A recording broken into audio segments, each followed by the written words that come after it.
बकरा जितना भी बड़ा हो जाए लेकिन फिर भी हात्ती नै हो सकता है। ओली बा भनिरहेछन्, नाराबाजी लगाइराखेका छन् भने हामी के गर्न सक्छौँ त?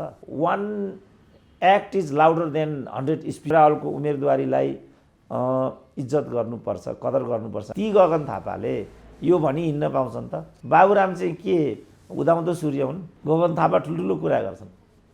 युनियनभित्र भ्रष्टाचारको दुष्प्रवृत्ति हाल्ने र सिकाउने नै गगन थापा हुन्। सुभाष नेमाङलाई राष्ट्रपति दिने अरे, कुनै कुन चाहिँलाई उपराष्ट्रपति दिने अरे बपो थियो, वीरता हो, यो राणा शासन हो। महाधिवेशन भनेको राष्ट्रपति उपराष्ट्रपति पद बाँड्ने ठाउँ हो। 50 लाखको चाहिँ मञ्च के को लागि भन्दा हाम्रो पैसा हाम्रो खुसी भन्छन्। अनि त्यसो भने राज्यको ढिकुटी त तिम्रो खुसी होइन होला नि त। कृष्णप्रसाद भट्टराईलाई विद्या भण्डारीले हराइदिन्, अब के भन्ने त त्यसलाई? किन यिनीहरू आँसुको व्यापार गर्छन् त्यो कुरा म बुझ्दिनँ। ओलीको चाहिँ नेतृत्व शैली ठिक छैन। ओलीमा अहङ्कार छ, म मरिहाल्छु, 18 महिना मेरो उमेर हो। कति लज्जास्पद स्थिति छ। डाक्टर बाबुराम भट्टराईले चाहिँ यो निम्रे बेलाको दियो हो, अब अन्तिमचोटि चम्किरहेको छ भन्ने खालको अभिव्यक्ति दिए। गगन थापाले त यो ओलिभेसन हो, वाकरण भयो भन्ने खालको दिए। यस्ता कुरा नगरून् गगन थापा, यस्ता कुरा नगरून् बाबुराम भट्टराई। कति ठाउँमा गोली चलेकोसम्म पनि खबर आइराखेको छ। माओवादीलाई लात हानेर मधेसवादी भयो त्यो बाबुरामले कुनै अर्कोलाई यस्तो भन्ने हैसियत राख्छ?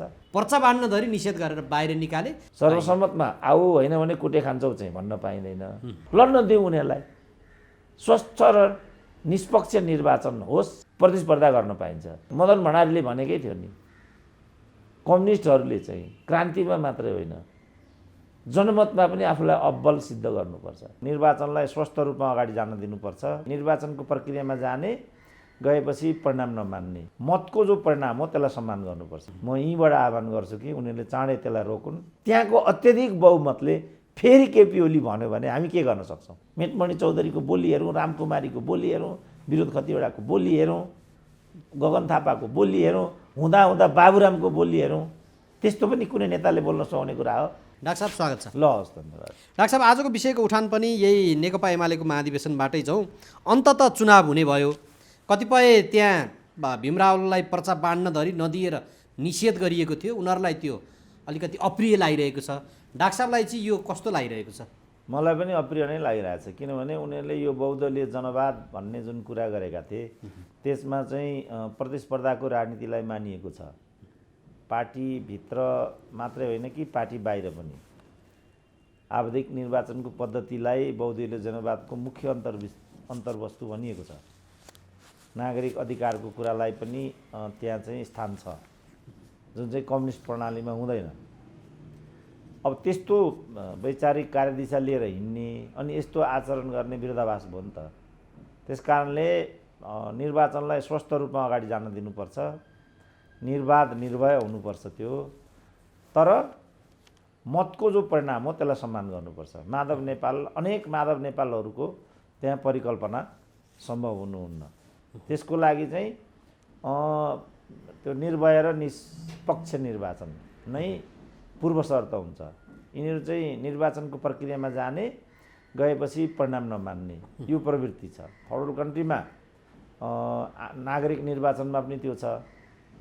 निर्वाचनमा जाने, धाँधली पनि गर्ने, अथवा नगरे पनि गरेको भनेर दुष्प्रचार गरेर अनि त्यो चिजलाई चाहिँ स्वस्थ हुन नदिने, प्रतिष्ठित हुन नदिने, बदनाम गरिदिने, टिको लाएर मन्त्री बनाइदिने, पैसामा पद प्रतिष्ठा किनबेच गर्ने, यो त लोकतन्त्रको अत्यन्तै कुरूप पक्ष हो नि। यो सबलाई रोक्नको लागि निर्वाध र निष्पक्ष निर्भय निर्वाचन एकमात्र पूर्व शर्त हुनुपर्छ। संसदीय व्यवस्थाको त्यो साह्रै सुन्दर पक्ष पनि हो।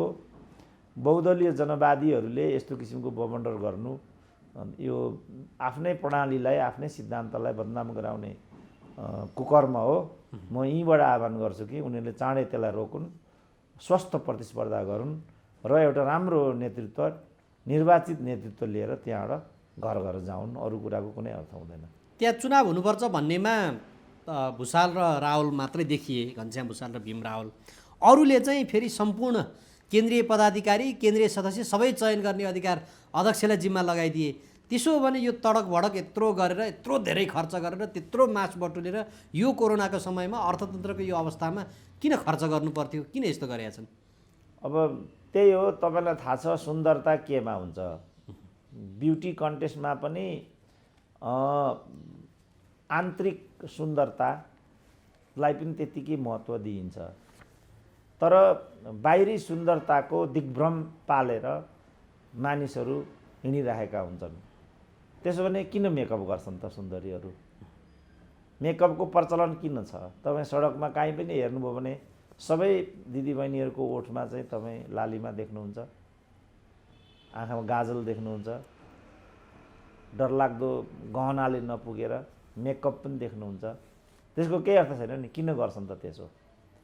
यो चुनाव भन्ने, महाधिवेशन भन्ने, डेन्टिङ पेन्टिङ भन्ने, 50 लाखको मञ्च भन्ने तिनै सुन्दरीहरूको मेकअप जस्तो लाग्छ मलाई, जसको अर्थ केही छैन। तर सिङ्गो संसार, तपाईँलाई थाहा छ भने संसारमा सबैभन्दा ठुलो खर्च पश्चिमी मुलुकमा महिलाहरूको मेकअप र आइसक्रिममा हुन्छ। त्यो दुईटैको केही अर्थ छैन। तर सबभन्दा ठुलो खर्च पहिलो त हतियारमा हुन्छ, त्यसपछि मेकअपमा हुन्छ, अनि आइसक्रिममा हुन्छ। किन हुन्छ त? यो त्यस्तै हो। युरोपको आइसक्रिम अथवा हतियारलाई पनि तपाईँ भन्न सक्नुहुन्छ। शान्ति भन्छन्, विश्व शान्ति भन्छन्, गौतम बुद्ध भन्छन्, सम्पूर्ण कुरा गर्छन्, चर्च जान्छन्, मन्दिर जान्छन्, कामना गर्छन्। तर हतियारमा पनि उनीहरूको प्रतिस्पर्धा त्यत्तिकै गहिरोसँग। ठुल्ठुला आइन्स्टाइन भन्छन्, साइन्टिस्टहरू भन्छन्, हाइड्रोजन बम निकालेर हिरोसिमा र नागासाकी समाप्त पार्नेहरू के को आइन्स्टाइन? अनि तिनै आइन्स्टाइनहरूको नाममा चाहिँ नोबेल प्राइज राख्छन्। त्यो नोबेल प्राइजको के अर्थ छ? पहिला हाइड्रोजन आविष्कार गर्ने, हिरोसिमा नागासाकीका मानिसहरूलाई मार्ने, अनि नोबेल प्राइज राख्ने। त्यो नोबेल प्राइज सबभन्दा ठुलो अरे। फेरि कसरी सबभन्दा ठुलो त्यो भन्नु त? तर संसार त्यसको पछाडि लागेको छ बाबु। यो सबै घटनाक्रमपछि एमालेको महाधिवेशन चाहिँ कसरी जोडियो डाक्टर साहब? कसरी? तपाईँले नै त्यसरी सोध्नुभयो भने तपाईँलाई थाहा छैन। तपाईँले के सोध्नुभयो भने त्यसो भने यो तडकबडकको के अर्थ छ भन्नुभयो, भन्नु भएन भने? अनि त्यसको जवाब त्यही हुन्थ्यो। संसार तडकबडकमा छ, संसार मेकअपमा छ, संसार आडम्बरमा छ। भनेपछि कम्युनिस्ट पार्टीले पनि आडम्बर देखाउनु पर्छ हुन त डाक्टर साहबको थ्योरीको फेरि निष्कर्ष अर्को छ। तैपनि त्यहाँ त्यत्रो गराउनु पर्छ भन्ने चाहिँ छ। अघिल्लो दिन 50 लाखको स्टेज तयार, भोलिपल्ट भत्काइयो। अब अघि मैले भने जस्तो आज चाहिँ भयङ्कर, जस्तो तपाईँ ब्युटी पार्लरमा जानुहोस्, फेसियल गर्नुहोस्, अरू कुरा गर्नुहोस्, राति आएर सुत्नुहोस्, सकिन्छ नि त्यो। त्यसो भने किन मेकअप? सबभन्दा कस्ट तपाईँ हेर्नुभयो भने नेपालमा सुन्दरी प्रतियोगिता गर्नु हुँदैन भन्ने नेत्रीहरू सबैभन्दा धेरै समय ब्युटी पार्लरमा व्यतीत गर्छन्। बाहिर दिदीबहिनीहरूलाई सुन्दरी प्रतियोगिता गर्नु हुँदैन भनेर जगटा लुछालुछ गर्छन्। हजुर, भोलिपल्ट उनीहरू नै सबैभन्दा लामो समय ब्युटी पार्लरमा बस्छन्। किन त्यस्तो गर्छन् त?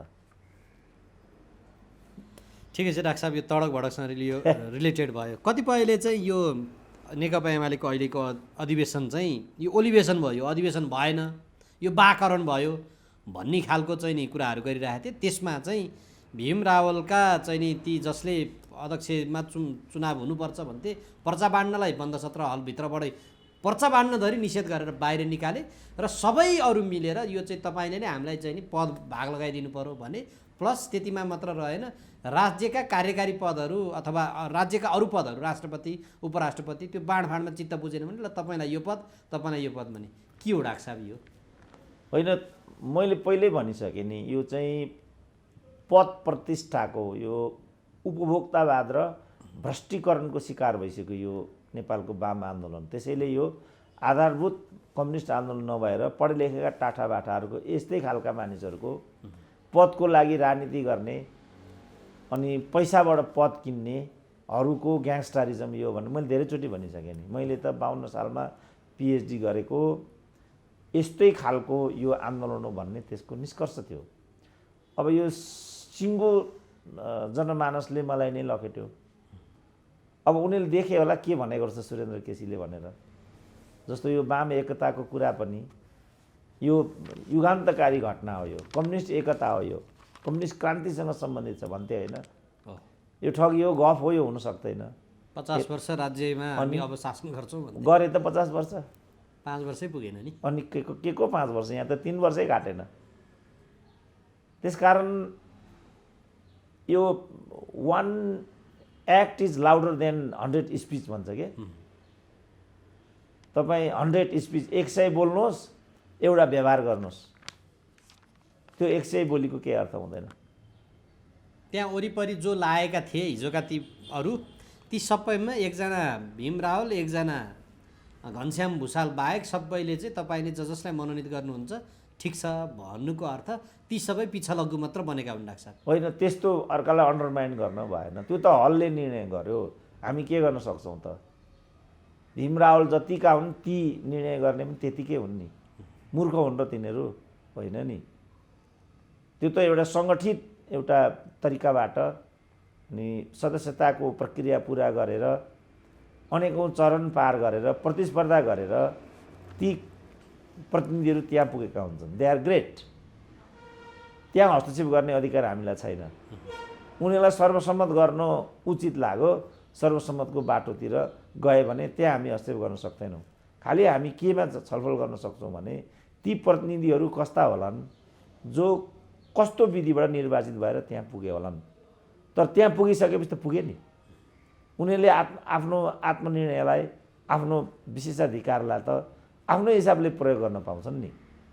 जसरी निर्भय निष्पक्ष निर्वाचनको हामीले कुरा गऱ्यौँ, जसरी भीम रावलको उम्मेदवारीलाई इज्जत गर्नुपर्छ, कदर गर्नुपर्छ हामीले भन्यौँ, त्यसरी नै तिनीहरूको पनि हैसियतलाई कदर गर्नु पर्यो नि। त्यहाँ ठुलो जनमानस नै सर्वसम्मतिको पक्षमा छ भने हामीले करार त हुँदैन नि। त्यसको अतिरिक्त एउटा सानो हिस्साले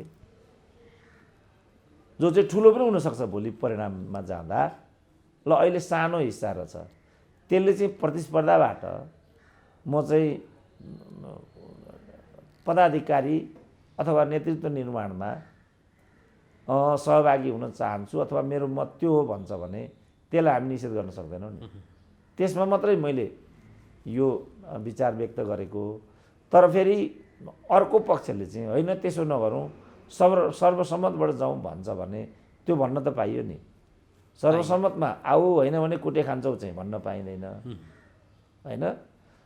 अब निर्वाचनमा जान्छौँ, सर्वसम्मतमा सहमत हुन्नौँ पनि भन्न पाइन्छ। फेरि त्यहाँ दुवै भन्नु, बहुदलीय जनवाद भनेकै त्यही हो। प्रतिस्पर्धा गर्न पाइन्छ, निर्वाचन टिके हुनुहुन्न। लोकप्रिय मदन भण्डारीले भनेकै थियो नि, कम्युनिस्टहरूले चाहिँ क्रान्तिमा मात्रै होइन जनमतमा पनि आफूलाई अब्बल सिद्ध गर्नुपर्छ र उनीहरू निर्वाचित भएर आउनुपर्छ। त्यहाँ पनि उनीहरूले चाहिँ खरो आफूलाई सिद्ध गर्न सक्नुपर्छ। डाक्टर साहब, त्यसो भने जस्तो त्यत्रो सबै हलले निर्णय गर्यो, ती हल सबै अध्यक्षको पक्षमा थिए अर्थात् केपी शर्मा ओलीको पक्षमा थिए भने भीम रावल एक्लैले किन यो हट छाडेनन्? किन उनी निरन्तर चुनावमा अडिग रहिराखे? यत्रो रातभरिको घटनाक्रममा पनि उनी डगमग भएनन् लाग्छ। होइन, तपाईँहरू किन यसरी पक्ष विपक्षबाट आफूलाई प्रस्तुत गर्नुहुन्छ? म केही पनि कुरा बुझ्दिनँ। मैले कतिचोटि भनिसकेँ, केपीलाई त्यस्तो लाग्छ, केपी त्यस्तो गराउन चाहन्छन्, यो केपीको कुरा भयो। भीम रावल त्यो चाहँदैनन्, त्यो भीम रावलको कुरा भयो। प्रतिनिधिहरूमध्ये कति प्रतिस्पर्धा गर्न चाहन्छन्, कति सर्वसम्मति गर्न चाहन्छन्, त्यसको समष्टि नै त पार्टी हो। त्यहाँ विभिन्न लिङ्ग हुन्छन्, जाति हुन्छन्, क्षेत्र हुन्छन्, प्रवृत्तिहरू हुन्छन्, पात्रहरू हुन्छन्, त्यसको समष्टि नै त पार्टी हो। त्यसलाई निरूपण र निर्क्युल गर्ने सबभन्दा विशिष्ट र उच्च एउटा अवसर भनेको, मञ्च भनेको चाहिँ महाधिवेशन हुन्छ कुनै पनि पार्टीमा। त्यसलाई हामीले चाहिँ मित्रवत हेर्नुपर्छ। तर त्यहाँबाट भएको निर्णयलाई फेरि सबैले परिपालन गर्नुपर्छ। मानिलिउँ केपी ओली पराजित भए, मानिलिउँ के भीम रावल पराजित भए, त्यसलाई त मान्नु पर्यो नि त। यहाँको सबभन्दा खराब भने त्यसलाई पनि नमान्ने। जस्तो केपी ओली दुईचोटि चाहिँ प्रतिस्पर्धा गरे नि त। झलनाथ खनालसँग प्रतिस्पर्धा गरे, हारे। माधव नेपालसँग प्रतिस्पर्धा गरे, जिते। माधव नेपाल 20औं वर्षसम्म त्यो पार्टीको कार्यकारी नेतृत्व रहे। केपी ओली, झलनाथ खनाल, वरिष्ठ नेताहरू जति पनि थिए उनको नेतृत्व मुनि काम गर्न तत्पर भए गरी आए। जब केपी ओलीको पालो आयो त्यसपछि यो किसिमको बबन्ड। अब केपी ओलीको कस्तो शैली छ, केपी ओली कस्ता छन्, केपी ओलीको व्यवहार कस्तो छ, त्यसलाई जाँच्ने पनि त्यही मञ्च हो। तर त्यहाँको अत्यधिक बहुमतले फेरि केपी ओली भन्यो भने हामी के गर्न सक्छौँ? होइन, त्यसमा अब हाम्रो चासो चाहिँ कहाँ भने किन अर्को व्यक्ति चाहिँ किन डगमगाए एउटा। अर्को जस्तो यो त्यहाँ पदाधिकारी चयनमा चाहिँ अब यद्यपि भीम रावलले अब हट नदाएको कारणले समेटिएनन् होला, तर आचार्य र भीम आचार्यलाई पनि यसैका सचिव जो थिए अरू सबै समेटिँदा उनीलाई किन समेटेनन् त्यो पदाधिकारीको लिस्टमा भन्ने छ। होइन, पार्टीभित्र त एउटा मूल्याङ्कनको विधि हुन्छ एक, अनि पटक पटक एउटा मान्छे भइरहनुपर्छ भन्ने त्यस्तो के छ? सन्तुलन मिलाउनु पर्यो, क्षेत्रीयता मिलाउनु पर्यो, लैङ्गिकता त्यसै पनि 33% महिला भनि नै राखेको छ। हामीलाई चाहिँ वाञ्छित सहभागिता भएन भने हामी पनि प्रतिस्पर्धा लिन्छौँ। महिला नेत्रीहरूले भनेको समेत हामीले सुन्यौँ। त्यस्तो बेलामा जस्तो पूर्व माओवादीबाट आएकाहरूलाई पनि 40 जना केन्द्रीय सदस्य बनाएको छ। त्यसमध्ये पदाधिकारीमा पनि एक हात पुर्याउनु पर्ला, मिलन गर्नु पर्ला। अनि कसरी 100%का 100% हुन्छ त? त्यसै कारण बहुदलीय जनवादको यहाँ सान्दर्भिकता पनि छ। त्यसो भने प्रतिस्पर्धामा जाऊँ। अनि प्रतिनिधिहरूले जसलाई बहुमत दिन्छन्। रात दिन रोडै गरेर रात दिन लडेर पार्टी चल्छ र भने। त्यस कारण यो हामीले यसलाई अन्यथा बुझ्नु पनि हुँदैन, उनीहरूले त्यसलाई अन्यथा लिनु पनि हुँदैन।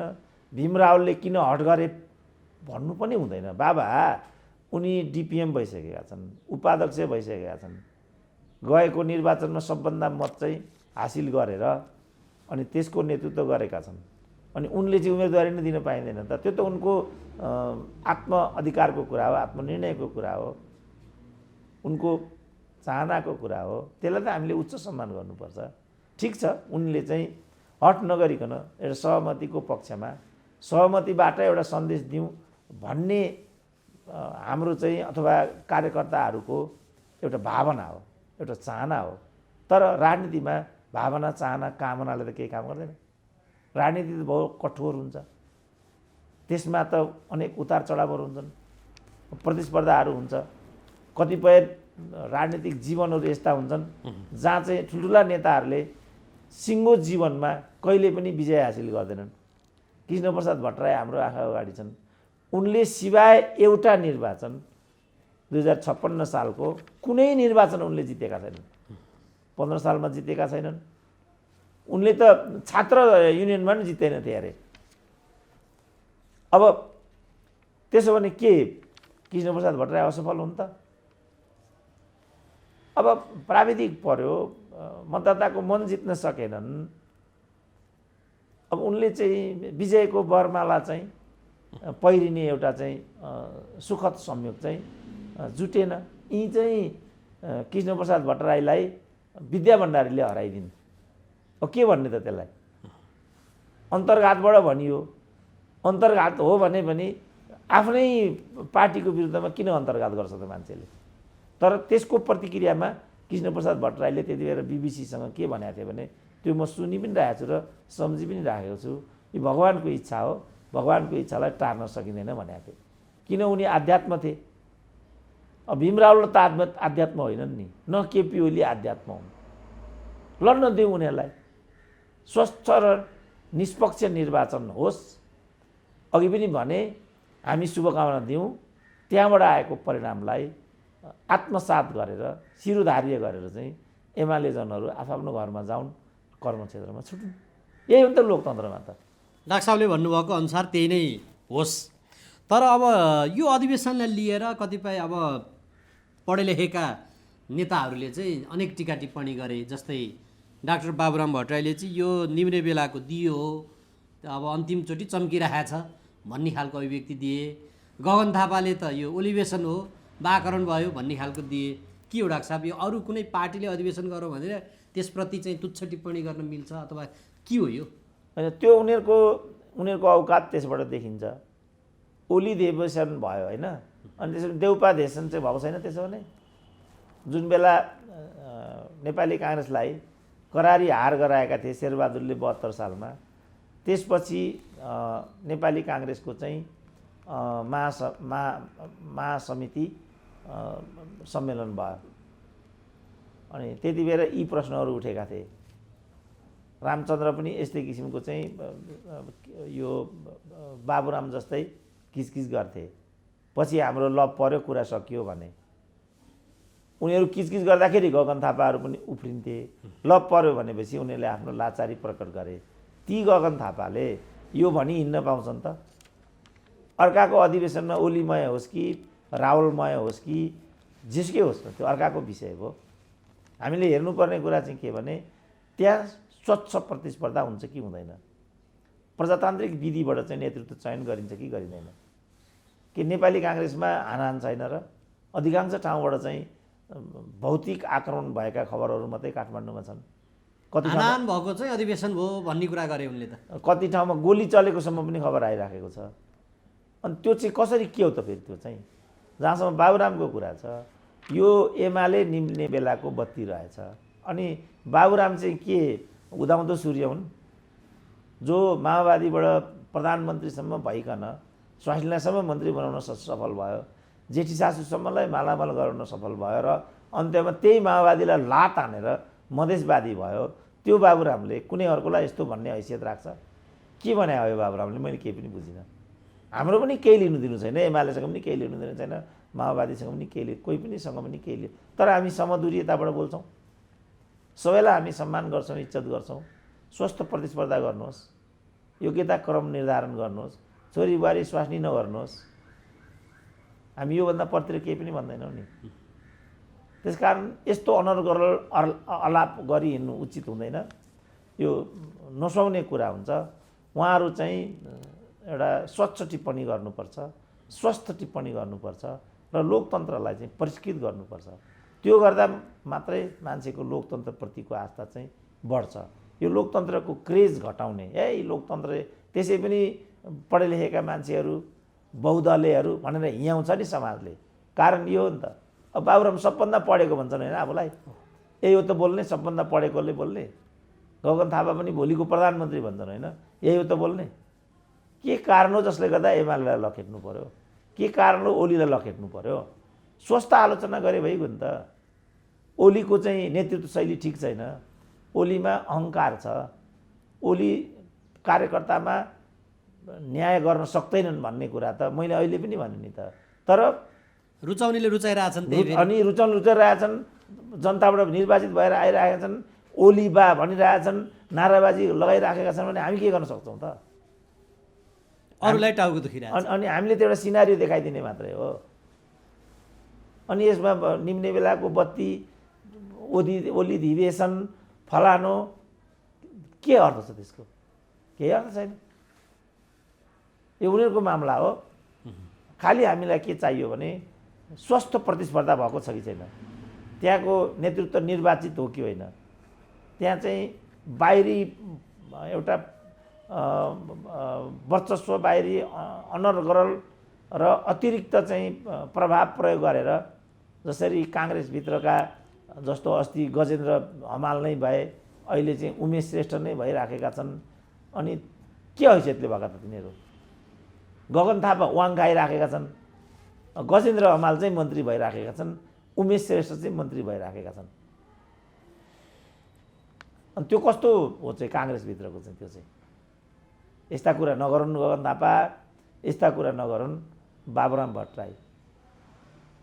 यो अहिलेको अधिवेशन, यो नेकपा एमालेको यो अहिलेको अधिवेशन यसअघिका अधिवेशनको तुलनामा कस्तो हिसाबले भिन्न पाउनु भइरहेको छ सरसर्ती हेर्दा? अघि चाहिँ अलिकति वैचारिक विचार विमर्श पनि हुन्थ्यो। महाधिवेशन भनेकै विचार विमर्शको लागि र राजनीतिक कार्यदिशामाथि देशव्यापी कार्यकर्ताहरूले विचार विमर्श गरून् भनेर चाहिँ आयोजना गरिएको भइन्छ। मुख्यतः त्यसका लागि गरिन्छ। अनि 6 महिना अगाडि नै कुन कुन नेताले कस्तो कस्तो विचार चाहिँ प्रस्तुत गर्न चाहेको हो, कार्यकर्तामा चाहिँ त्यसलाई सम्प्रेषण गरिन्छ। अनि उनीहरूले त्यसलाई विचार विमर्श गर्छन्। 5-6 महिना अगाडिदेखि नै त्यो प्रक्रिया जान्छ र उनीहरू एउटा मन बनाएर चाहिँ अधिवेशन स्थलमा आउँछन्। उद्घाटन सत्र हुन्छ, बन्द सत्र हुन्छ, अनि बन्द सत्रभित्र नै विधान पारित गरिन्छ। अनि त्यो बेग्ला बेग्लै जे कार्यदिशाहरू राजनीतिक कार्यदिशाहरू लिएर आएका हुन्छन् नेताहरूले, अमुक नेताहरूले, त्यसमाथि विचार विमर्श गरिन्छ। अनि त्यो विचारलाई पारित गरिन्छ, सर्वसम्मतिले पारित गरिन्छ, बहुमत अल्पमतबाट पारित गरिन्छ। त्यसलाई पहिला निर्णयार्थ सदनमा प्रस्तुत गरिन्छ, त्यसैलाई बन्द सत्र भनिन्छ। त्यसपछि नेतृत्वमा गइन्छ। नेतृत्वमा जाँदा त्यो कार्यदिशा पक्षधरले पनि जित्न सक्छ, त्यो कार्यदिशा पक्षधरले पराजित पनि हुन सक्छ। सामान्यतया त्यो कार्यदिशा र त्यो कार्यदिशा अनुकूलको नेतृत्व चाहिँ निर्वाचित हुनुपर्छ, छनौट हुनुपर्छ भन्ने राजनीतिक दलहरूको चाहिँ मान्यता र अभ्यास हुन्छ। यो चोटि ती सब केही पनि भएका छैनन्।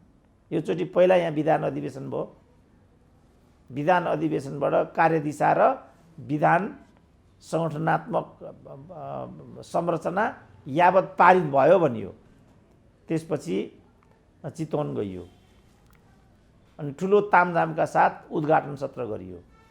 त्यो आफै चरम एउटा आलोचनाको विषय बन्यो। बन्द सत्रमा आएपछि त गाई जात्रा सुरु भयो, अराजकता सुरु भयो। मलाई लाग्छ विगत समयका अधिवेशन र यसपटकको अधिवेशनको जो तुलना, त्यसको पद्धति र त्यसको अभ्यासको जुन सिंहावलोकन मैले एउटा चित्रण प्रस्तुत गरेँ, तपाईँले सोध्नुभएको प्रश्नलाई ठुलो हदमा न्याय गरेँ भन्ने मलाई लागेको छ। त्यसमा तपाईँलाई चित्त बुझेको छैन भने फेरि प्रष्ट हुन सक्नुहुन्छ। अब चित्त मलाई भन्दा दर्शकहरूलाई बुझ्नु पर्यो, मलाई पनि कुनै हिसाबमा ठिक छ।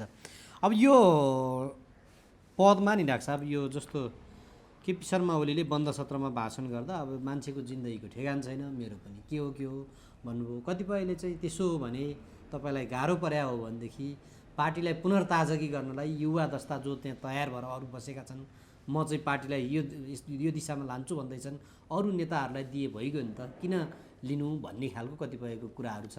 डाक्टर साहबको यसमा चाहिँ के छ प्रतिक्रिया? यसमा घनश्याम भुसालले पहिला नै भनिसकेका छन् यो आँसुको व्यापार हो भनेर। किन यिनीहरू आँसुको व्यापार गर्छन् त्यो कुरा म बुझ्दिनँ। पहिला पनि यसै भनेर केपी ओलीले कथित पार्टी एकता गरेर नेतृत्व हत्याए। म मरिहाल्छु, 18 महिना मेरो उमेर हो इत्यादि भनेर चाहिँ मान्छेको भावनामाथि खेलबाड गरेर नेतृत्व हत्याए। त्यसपछि आजको दिन आयो, फेरि उनी मृत्युसँग नै खेल्दैछन् र मृत्युकै बजार गर्दैछन्। यो अपरिपक्वता केपी ओलीबाट किन हुन्छ त्यो मैले बुझेको छैन। र जो नकारात्मक प्रतिक्रिया आएको छ वा नकारात्मक प्रतिक्रिया दिन हामीहरू पनि विवश भएका छौँ, यो कुनै एउटा रोगी मानिसको लागि दिनुपर्ने उचित प्रतिक्रिया होइन नि। तर उनी चाहिँ बारम्बार यो व्यथाको कुरालाई चाहिँ बजार गरिराखेका छन्। एक त व्यथाको बहानामा राज्यबाट 18 करोडभन्दा बढी यिनले हत्याइसकेको स्थिति छ, किनभने यिनीहरूले यो राजनीति नै कमाउन गरेको रहेछ भन्ने कुरा र रोगको नाममा व्यथाको नाममा अन्य राज्यको ढिकुटी लुट्ने भन्दा अरू केही पनि गरेनन्। साधारण सुविधा पद प्रतिष्ठा त लिए नै, छोरी बुहारी स्वास्नीलाई पनि मालामाला त गराए नै, सँगसँगै उनीहरू यो मृत्युको कुरालाई व्यथाको कुरालाई पनि बजार गरेर ढिकुटी लुट्ने। अब तपाईँले तथ्याङ्कबाट हेर्नुभयो भने गएको 10 वर्षमा उनीहरूले उपचारको नाममा मात्रै ढिकुटीबाट केही नभए 5.5 अरब हत्याइसकेको स्थिति छ। अहिले ठुल्ठुलो क्रान्तिको कुरा गर्ने, सबभन्दा क्रान्तिकारी मै हुँ भन्ने झलनाथले समेत भर्खरकै उपचारमा एपोलोमा दिनको 81,000 खर्च गरेर 75-80 लाख हत्याइसकेको स्थिति छ। अब अहिले वर्षमान पुन त्यहाँ बिरामी छन्। मलाई लाग्छ त्यो सबै व्ययभार राज्यले नै गर्छ। एउटा सन्चुरी भन्ने कलाकार होइन, के कलाकार, एकजना हास्य कलाकार छन् नि, मेरी वास्तैमा खेल्ने तिनको चाहिँ किडनी स्वास्थ्योपचार नगर्ने पैसा भएर म चाहिँ घर लिलाम गर्छु भन्दैछन्। बौद्धिकहरूले, कलाकारहरूले, पीडितहरूले आज त्यसरी चाहिँ जीवन गुमाउनु परिराखेको छ, तडपिनु परिराखेको छ। हेर्नु त यिनीहरूले राज्य कोषमाथि गरेको मोजमस्ती, यति गैर जिम्मेवार, यति असंवेदनशील, यति जनविरोधी नेतृत्व त मलाई लाग्छ हाम्रो देशले कहिले पनि बेहोर्नु परेन। अब यिनीहरू उल्टो गिर खेलिरहेछन्। त्यहाँ 50 लाखको चाहिँ मञ्च के को लागि भन्दा हाम्रो पैसा हाम्रो खुसी भन्छन्। अनि त्यसो भने राज्यको ढुकुटी त तिम्रो खुसी होइन होला नि त, त्यो त तिम्रो होइन होला नि त। त्यहाँ पनि त डकैतीको शैलीमा तिमीले हात हालेका छौ त, फेरि त्यो चाहिँ कस्तो हो त? त्यसकारण यो शैलीमा पटक पटक मृत्युको व्यापार गर्ने, सहानुभूति बटुल्ने, यस्तो भन्ने यो सर्वथा अनुचित छ। नेताहरूले यस्तो भन्न, प्रचण्डले पनि अब म रिटायर हुने बेला भइसक्यो, म बाध्य हुन्छु भने जस्तो गरेर बारम्बार भनिआएको हामी देखि नै आएका छौँ। यसरी यिनीहरूले सहानुभूति बटुल्ने, यसरी यिनीहरूले चाहिँ क्रान्तिको नाममा चाहिँ नेतृत्व हत्याउने, अन्य तरिकाबाट चाहिँ सहानुभूति लिने र प्रकारान्तरमा गएर भन्नुपऱ्यो ती सबै चिजहरू के दुरुपयोग गर्ने जुन कुकर्म यिनीहरूबाट भइआएको छ, यो खेदजनक छ। यो कसैले पनि गर्नु हुँदैन, केपी ओलीले पनि गर्नु हुँदैन, प्रचण्डले पनि गर्दैन। मैले त्यसैले भनेको छु नि त, 2 टर्मको सिस्टम हुनुपर्छ यहाँ। कुनै पनि मान्छे 2 टर्मभन्दा बढी, कुनै पनि मान्छे, सांसद पनि 2, मन्त्री पनि 2, केन्द्रीय समिति पनि 2, पदाधिकारी पनि 2, पार्टी अध्यक्ष पनि 2, राष्ट्रपति बपोती हो, वीरता हो, यो राणा शासन हो। पदै बाँडिन लाग्छ। अब मिलेन, भागभण्डा मिलेन, ल तपाईँलाई यो पद। अब सुनिन्छ रामचन्द्र पौडेलले पनि राष्ट्रपति पदसँग साटिसके भन्ने सुनिन्छ। त यी पनि त गरे, सुभाष नेमाङलाई राष्ट्रपति दिने अरे, कुनै कुन चाहिँलाई उपराष्ट्रपति दिने अरे। राणा शासन छ अहिले नेपालमा। राणाले चाहिँ तराईको जग्गा वीरता दिए जस्तो हो। सुन वीरता, कुश वीरता, कोनी के वीरता भन्थे, मरौट वीरता फलानो, त्यही हो अहिले पनि। त्यो महाधिवेशन भनेको राष्ट्रपति उपराष्ट्रपति पद बाँड्ने ठाउँ हो। अघि मैले भने नि यिनीहरूले यहाँ विधान अधिवेशन गरे, त्यहाँ पुग्दा नपुग्दै त्यसलाई पनि संशोधन गरे। त्यसो भने विधान अधिवेशनको के अर्थ भयो त? त्यसकारण यिनीहरू चरम उपभोक्तावादी र चाहिँ भ्रष्टीकरणको एउटा दुष्चक्रमा लिप्त भएर गएका छन्। अब युवा पङ्क्ति, अब मेरो त बुझाइ के छ भनेदेखि पुरानो पिँढीभन्दा चाहिँ गैर जिम्मेवार युवा पिँढी छ यो राजनीतिक दलभित्र, र उनीहरू युनियन कालदेखि नै भ्रष्टाचारको लागि बदनाम छन्। सबभन्दा चाहिँ तड्किलो भड्किलो र खर्चिलो निर्वाचन विद्यार्थी युनियनमै हुन्छ। एउटै सभापति पदको उम्मेदवारले 17 लाखसम्म खर्च, 14 लाखसम्म गरेको चाहिँ पुष्टि छ। भ्रष्टाचार गरेका आँकडाहरू आधिकारिक रूपमा पुष्टि भइसकेका छन्। फलस्वरूप विद्यार्थी युनियनको निर्वाचन आज चाहिँ कमसेकम 15 वर्षदेखि भइराखेको छैन। कति लज्जास्पद स्थिति छ। बिचरा युवा विद्यार्थीहरूले खुन पसिना रगत पसिना गरेर चाहिँ आर्जेको विद्यार्थी युनियनको अधिकार हो। आज हेर्नु त यिनीहरूले त्यसलाई कहाँ पुर्याए। गगन थापा ठुल्ठुलो कुरा गर्छन्, युनियनभित्र भ्रष्टाचारको दुष्प्रवृत्ति हाल्ने र सिकाउने नै गगन थापा हुन्। अहिले उनी चाहिँ ओली अधिवेशन र फलानु भनेर हिँड्छन्। यो एकदमै खेदजनक छ। उनीहरूले यो शैलीमा सुधार ल्याउनुपर्छ। यिनीहरू त भविष्य हुन् नि। भविष्य चाहिँ यस्तो हुन थाल्यो भने अनि हामी कोबाट चाहिँ आशा गरेर बाँच्ने त? यिनीहरूले त बाँच्ने आधार पनि दिइराखेका छैनन्। यिनीहरूको बोली हेरौँ त, मेटमणि चौधरीको बोली हेरौँ, रामकुमारीको बोली हेरौँ, विरोध खतिवडाको बोली हेरौँ, गगन थापाको बोली हेरौँ, हुँदा हुँदा बाबुरामको बोली हेरौँ। त्यस्तो पनि कुनै नेताले बोल्न सुहाउने कुरा हो? शिष्ट बोल्नु पर्दैन, मर्यादित बोल्नु पर्दैन? शिष्ट तरिकाले पनि त भिन्न मत जाहेर गर्न सकिन्छ नि। प्रदीप गिरी न कहिले मन्त्री भए, न कहिले नेता भए नेपाली काङ्ग्रेसको, न एमाले हुन्। तर एमालेकै बजेटमाथि आलोचना गर्नुपर्दा, केपी ओलीमाथि नै आलोचना गर्नुपर्दा पनि शिष्ट र सौम्य नै गर्छन् त। र त्यो चाहिँ चोटिलो हुन्छ, त्यसले मर्मान्त पनि पार्छ केपी ओलीलाई। त भइगयो त, शिष्ट बोलेर पनि त कडा कुरा त भन्न सकिँदो रहेछ नि त। चिच्यारै कडा कुरा भन्नुपर्छ भन्ने छ। चिच्याट त बाणी दोष हो। कसैलाई पनि नचाहिँदो चाहिँ बखानबाजी गर्नु, चर्को बोल्नु, झुटो प्रशंसा गर्नु आफैमा बाणी दोष हो। शिष्ट बोल्नुपर्छ, सौम्य बोल्नुपर्छ, सम्प्रेषणीय, आधिकारिक, समाजले प्रश्न उठायो भने पनि त्यसको जवाफदेहिता लिन सक्नुपर्छ। वक्ताले यो कुरामा ध्यान दिएकै हुनुपर्छ र त्यो एउटा शैली सिकाउने भनेको नेतृत्वले हो। गगन थापा मुनिको सिङ्गो पिँढीले त सिक्ने गगन थापाबाट नै हो नि। कति योचोटि नेपाली काङ्ग्रेसका निर्वाचित भएका प्रतिनिधिहरू गगन थापाको भाषण सुनेर नेपाली काङ्ग्रेसमा समर्पित भएका र त्यही बाटोबाट हामी यहाँसम्म आउँदै गरेको भन्दैछन्।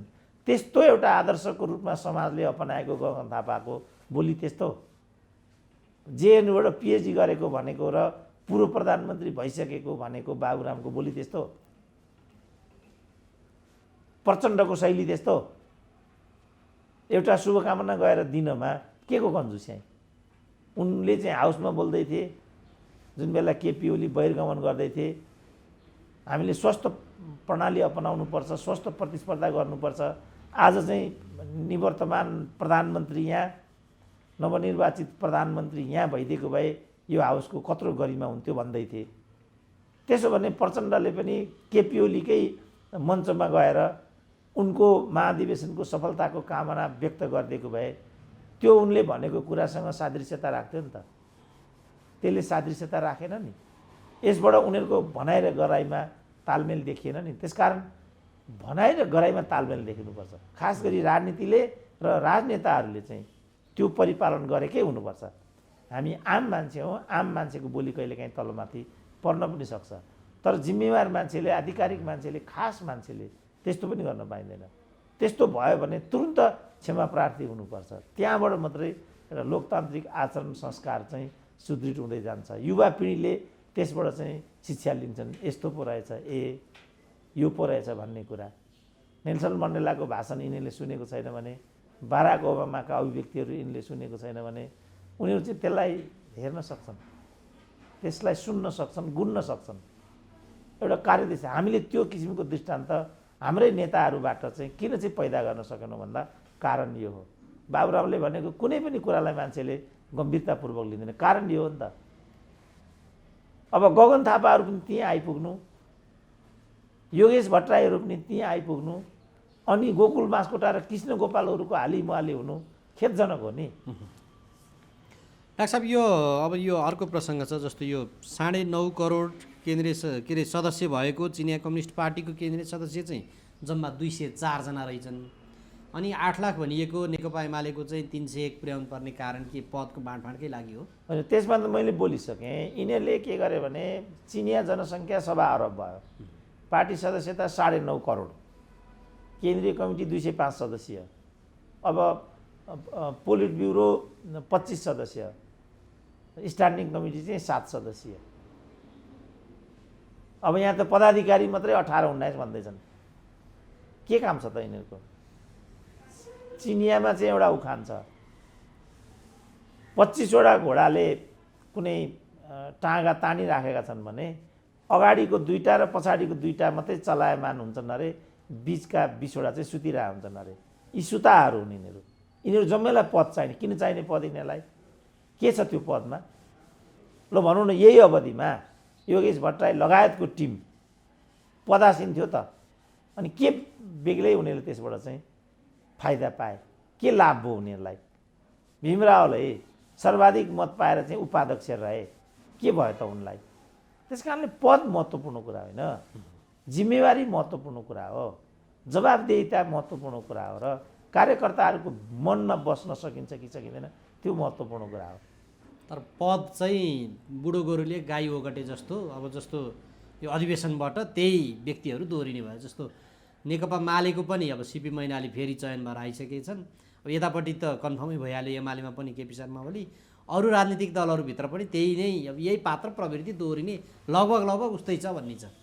त्यसैले मैले भने 2 टर्म गर न भाइ भनेर। केपी ओली आउँछन् नै भन्ने पनि प्रश्न त देख्दिनँ म त, किनभने मतदान हो, उल्टो भयो भने हुँदैन मतदान कहिलेकाहीँ उल्टो। त्यत्रो हलले समर्थन गरेछ त्यस्तो होला र? होइन, उल्टो हुन्छ कहिलेकाहीँ त। हलले सबै यो केपी ओली भन्ने नै केपी ओलीको विरुद्धमा भन्ने म सुन्दैछु भित्रभित्रै।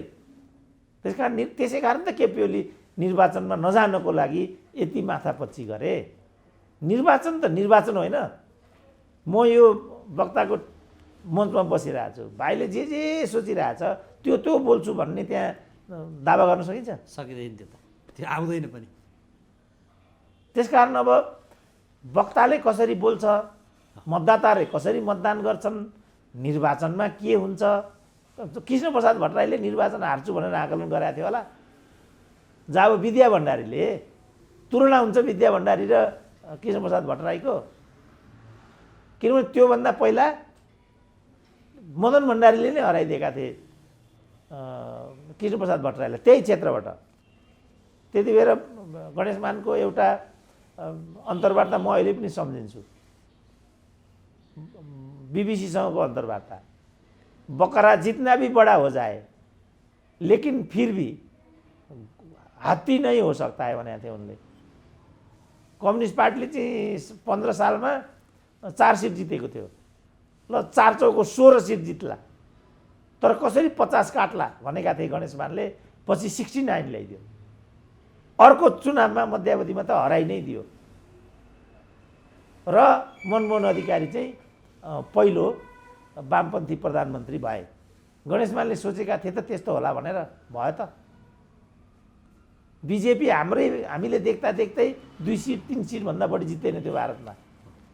अहिले 2/3 छ ऊ।